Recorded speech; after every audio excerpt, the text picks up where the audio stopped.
तो आज बात करते हैं भारत की अर्थव्यवस्था की असली जान यानी माइक्रो, स्मॉल और मीडियम एंटरप्राइजेस की, जिन्हें हम एमएसएमईज कहते हैं। ये वो बिजनेस हैं जो असल में देश की तरक्की की गाड़ी को खींच रहे हैं।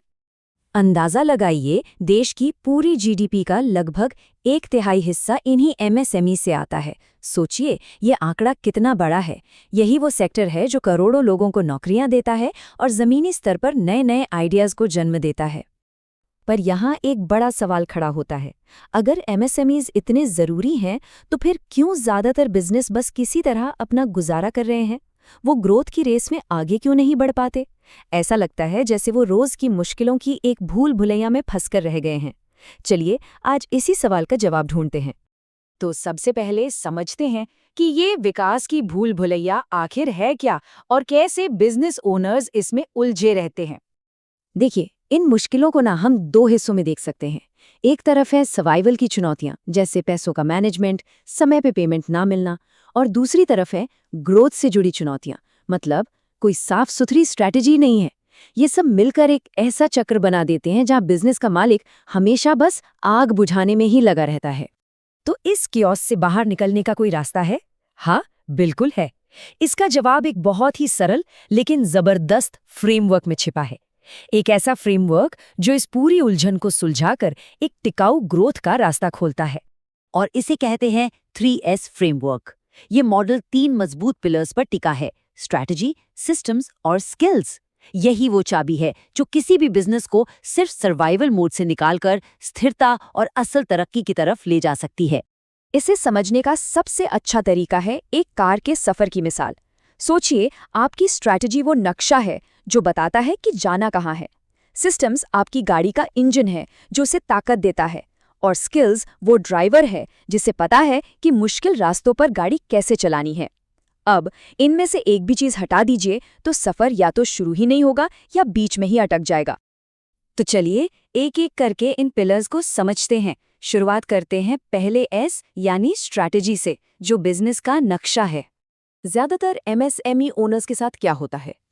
वो रोज के कामों में इतने खो जाते हैं कि लंबी दौड़ के बारे में सोच ही नहीं पाते। ये ठीक वैसा ही है जैसे आप बिना मैप के गाड़ी चला रहे हों। आप चल तो रहे हैं, मेहनत भी कर रहे हैं, पर क्या आप सही दिशा में जा रहे हैं? शायद नहीं। नतीजा ये होता है कि आप बस गोल गोल घूमते रहते हैं। एक बात साफ समझनी होगी, एक क्लियर विजन, एक तय टारगेट मार्केट और ऐसे गोल्स जिन्हें नापा जा सके, ये कोई ऑप्शन नहीं है। ये वो मजबूत नींव है जिसके बिना ग्रोथ की इमारत खड़ी ही नहीं हो सकती। अच्छा, अब बात करते हैं दूसरे पिलर की, यानी सिस्टम्स की। ये वो इंजन है जो बिजनेस को लगातार आगे बढ़ने की ताकत देता है। स्क्रीन पर जो फर्क दिख रहा है वो बहुत बड़ा है। एक तरफ है फाउंडर ड्रिवन बिजनेस, जहां हर छोटी बड़ी चीज के लिए मालिक की जरूरत पड़ती है। इसमें ग्रोथ एक पॉइंट पर आकर रुक जाती है। दूसरी तरफ है सिस्टम ड्रिवन बिजनेस, जहां काम करने के तरीके इतने साफ हैं कि बिजनेस खुद ब खुद चलता है और इसे स्केल करना बहुत आसान हो जाता है। इसे ऐसे भी समझ सकते हैं, अच्छे सिस्टम्स एक घर की मजबूत नींव की तरह हैं। एक बार नींव पड़ गई तो इमारत टिकी रहती है। फिर इस बात से फर्क नहीं पड़ता कि उसके अंदर कौन आ रहा है या कौन जा रहा है। सिस्टम बिजनेस को आत्मनिर्भर बनाते हैं। और अब आते हैं तीसरे और अक्सर सबसे ज्यादा नजरअंदाज किए जाने वाले पिलर पर, स्किल्स, यानी वो लोग जो असल में इस बिजनेस रूपी गाड़ी को चलाते हैं। किसी भी बिजनेस में 4 M सबसे अहम होते हैं: मटीरियल, मशीन, मेथड्स, और चौथा M है मैन, यानी लोग, ह्यूमन रिसोर्स। अक्सर ओनर्स पहले 3 M पर तो पूरा ध्यान देते हैं, लेकिन चौथे और सबसे जरूरी M को भूल जाते हैं। कई लोग टीम की ट्रेनिंग को एक फालतू खर्च मानते हैं, लेकिन सच तो ये है कि ये एक इन्वेस्टमेंट है, खर्च नहीं। सोचिए, जैसे बिना मेंटेनेंस के मशीन में जंग लग जाती है, वैसे ही बिना ट्रेनिंग के टीम के स्किल्स भी पुराने पड़ जाते हैं। अपनी टीम पर किया गया निवेश ही बिजनेस को आगे लेकर जाता है। तो ये सब जानने के बाद सवाल ये उठता है कि कोई बिजनेस ओनर शुरुआत कहाँ से करे? पहला कदम क्या हो? इसका जवाब बहुत ही सीधा साधा है। जवाब है, रुकें और प्राथमिकता तय करें। सब कुछ एक ही दिन में ठीक करने की जरूरत नहीं है। बस उन 3 सबसे बड़ी मुश्किलों को पहचानें जो बिजनेस की रफ्तार को रोक रही हैं, और उन्हें ठीक करने के लिए हर रोज एक छोटा लेकिन लगातार एक्शन लें।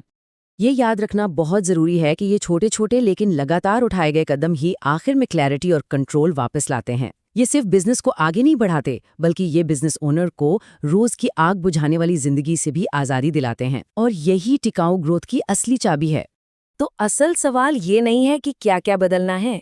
असल सवाल ये है कि आज, अभी, वो कौन सा एक छोटा सा कदम उठाया जा सकता है जो इस भूल भुलैया से बाहर निकलने की शुरुआत करेगा, क्योंकि जवाब उसी पहले कदम में छिपा है।